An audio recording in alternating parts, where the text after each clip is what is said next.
یکی هست تو قلبم که هر شب واسه اون می نویسم اون خوابه، نمیخوام بدونه واسه اونه که قلب من این همه بیتابه. یه کاغذ یه خودکار دوباره شده همدم این دل دیوونه، یه نامه که خیسه پر از عشقه و کسی بازم اونو نمیخونه.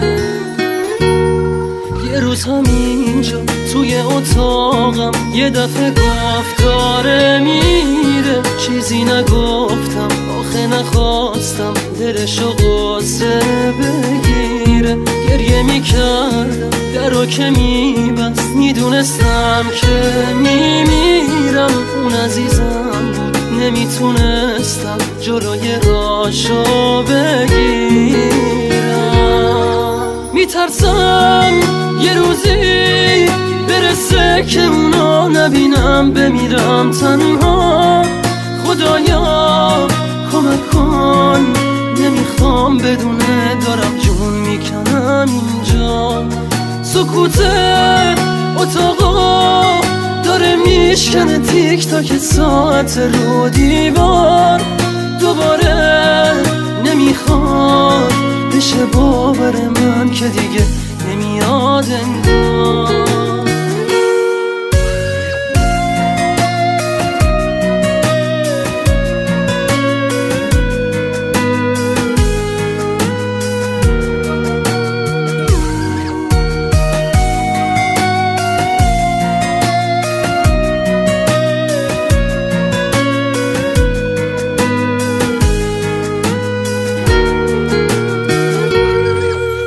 همینجا توی اتاقم یه دفعه گفت داره میره، چیزی نگفتم آخه نخواستم دلشو قصه بگیره.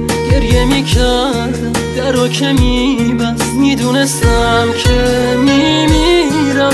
اون عزیزم بود نمیتونستم جلوی راشو بگیرم.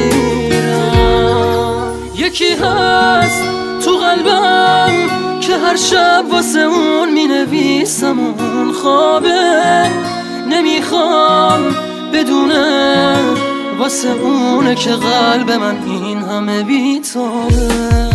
یه کاغذ یه خودکار دوباره شده همدم این دل دیوونه، یه نامه که خیسه پر از عشقه و کسی بازم اونو نمیخونه.